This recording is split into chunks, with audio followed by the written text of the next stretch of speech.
Ada, Miss. Cowok cewek? Cewek cowok. Cewek cowok, oke. Jadi jangan sampai karmamu jatuh ke keluargamu. Dan saya overprotective sama anak perempuan saya. Takut seperti saya itu yang aku takutin. Selain apapun di dunia ini. Tapi kamu nggak bisa mengontrol hidupnya, sayang. Kamu overprotective. Tahu nggak anak overprotective itu akan jadinya seperti apa? Anak overprotective itu akan jadi over saat dia sudah keluar dari rumah.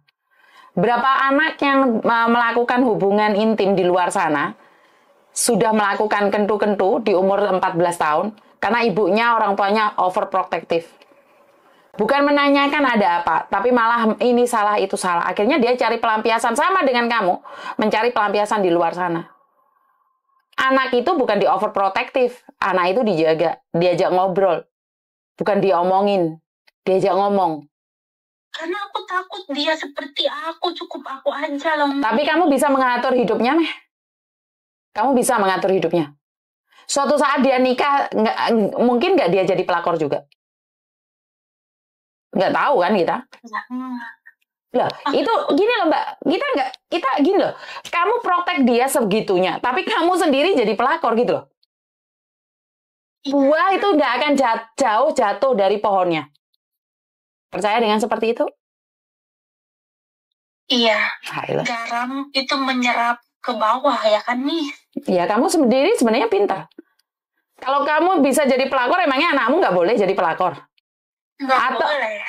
Atau jangan-jangan suaminya anakmu yang akan diambil orang? Ya jangan. Nah, kita nggak, kan saya seperti saya bilang Mbak, buah tidak jauh jatuh dari pohonnya. Jadi kita harus jadi panutan baik biar anak kita juga baik itu kan, Miss. Itu menurut pendapat saya, tapi terserah. Lewang anak saya aja mati-matian ngajar anak laki-laki saya seperti apa. Nyatanya dia jadi agent, padahal dulu dia sudah tak larang jadi agent. Dia tetap ngikutin jejak saya. Berarti kan memang buah jatuh tidak jauh dari pohonnya. Padahal dia dikerja di kantoran, kerja di bangunan, kerja di restoran, semuanya. Semuanya. Tapi kenapa tetap jatuhnya kerja di agent? Karena ikut mboknya. Jadi nggak bisa dipisahkan ya, Miss. Maksudnya kepribadian kita tuh memang nggak. Saya nggak tahu Mbak. Saya cuma cerita tentang kehidupan saya. Jadi saya nggak mau menghakimin sama dengan juga saya. Anak perempuan saya. Saya dulu kumpulnya sama anak-anak cowok nih. Sekarang saya bilang sama Meme, jangan kumpul anak cowok. Tapi kenyataannya Meme kumpulnya sama anak-anak cowok, malah dia ikut pencak silat. Dia memang nggak bisa jauh dari kelakuan mboknya yang seperti apa. Iya, Miss, benar. Jadi saya nggak tahu, itu terserah jenengan. Kalau sampean merasa bangga dengan apa yang terjadi, ya udah. Sebelum berlanjut ke hal yang lebih dalam lagi, oke.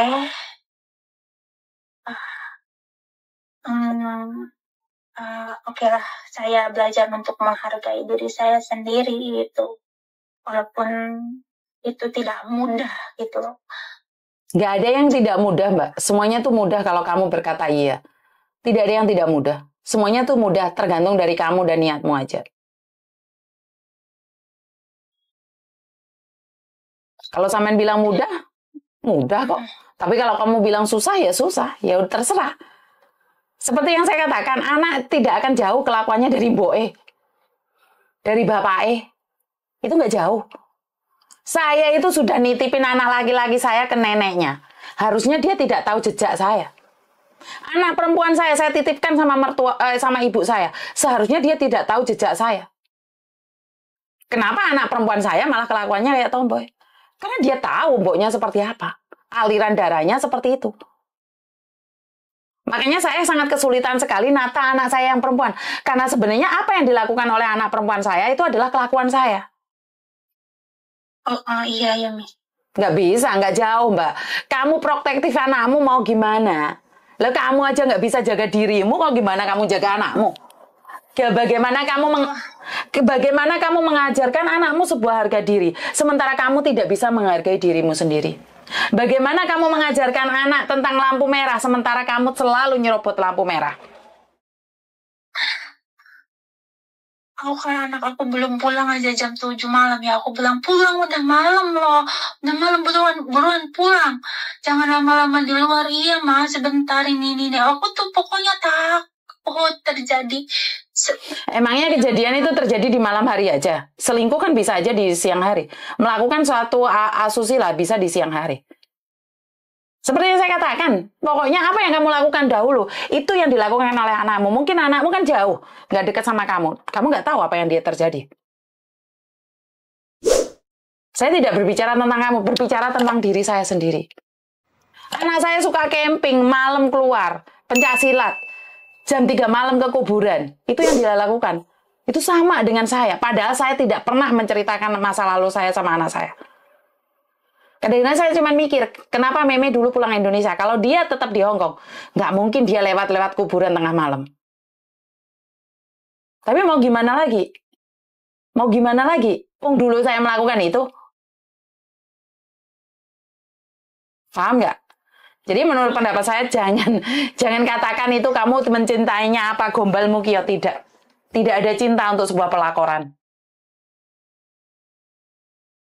Iya. Yang ada hawa nafsu. Mungkin penasaran. Tidak, nafsu. Dan kamu pengen tahu manuk dia lebih besar sama manuk bojomu apa enggak, itu aja. Itu aja menurut pendapat saya. Manuk lagi. Loh, bener nggak sih?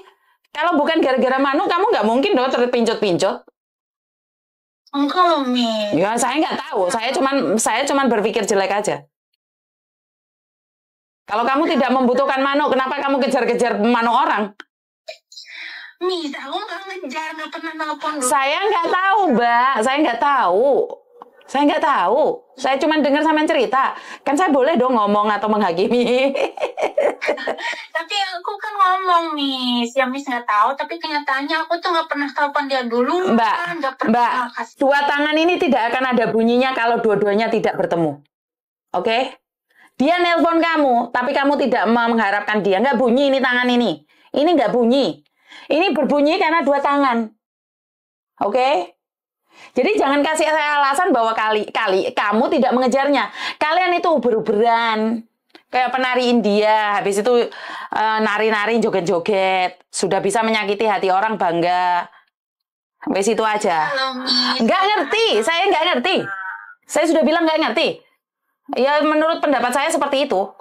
Istri sendiri aja ditinggalkan, pelakor sih dipuja-puja. Orang masuk di akal. Dia bilangnya kan gak cinta, Mi. Gak cinta sama siapa? Iya. Gak cinta dikentu. Terus apa maksudnya? Komentar anaknya? Hah? Bullshit wong lanang iki. Alah gombalmu ki yo. Ngelek nganu sing ngubur-ngubur wong lanang kayak ngono kuwi ditinggal wong lanang jare semua laki-laki itu bangsat bajingan. Wong senengane ngrusak rumah tanggane wong. Iya, Wis. Pokoknya saya tidak setuju dengan pelakornya. Karena pelakor itu menyakiti banyak orang.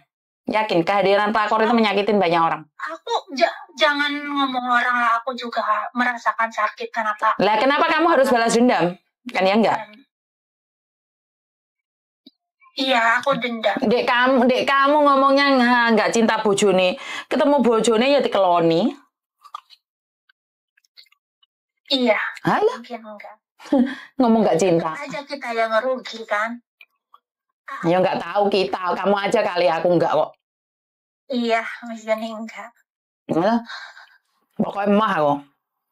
Aku nggak kepingin kamu, apalagi kamu orang Hong Kong. Kamu tinggal kerja di Hong Kong. Kemarin nangis kepir-pir ditinggal lanang kamu. Miss, aku tuh nggak kayak gitu, nggak pernah aku nangis-nangisin hal-hal seperti itu. Ya kan nggak tahu, makanya kan masih belum pisah. Nangisin anak yang masih. Kamu kan belum pisah, Mbak. Kenapa sih kamu nggak fokus untuk cari uang buat anakmu saja? Kenapa kamu harus pingin dinyamankan sama laki-laki? Ya kan di balik stresnya dengan aturan yang sangat membangunkan dari majikan, kadang kita kan gimana temen gitu loh, Miss. Oh, oke. Gitu loh. Ya wes silahkan lah, Rek. Kamu merasa bangga dengan statusmu sekarang? Enggak merasa bangga loh, Miss. Enggak. Pengen mengakhiri, tapi dari mana, seperti apa dulu gitu, biar dia mundur, biar dia nggak sakit hati gitu. Karena dia ngomong pernah sama aku loh, Miss. Katanya kalau kamu nggak mau sama aku, kalau kamu hilang gitu, aku bakal santet kamu gitu loh, Miss. Aku bilang aku mati hidup aku serahkan sama Allah. Aku nggak takut, kataku gitu. Kamu cuman ngomong kok, nyatanya tetap jalan. Kamu cuman bisa ngomong, kamu serahkan pada Allah, tapi kamu tetap jalan sama dia.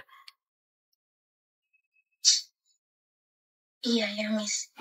Aku nggak tahu kamu itu ngomong kayak sabda Pandita Ratu, tapi nggak bisa jalanin. Ngomong pinter. Ngomong aku tuh tahu, Miss, yang mana yang benar yang salah tuh tahu, tapi menjalaninya kok iya cuman ngomong ya, jalannya kok susah gitu loh. Tahu sebenarnya hitam putih tuh tahu. Tahu aja kalau nggak melakukan ya percuma, Mbak. Tahu aja kalau nggak melakukan percuma. Ya udahlah, sekedar tahu aja.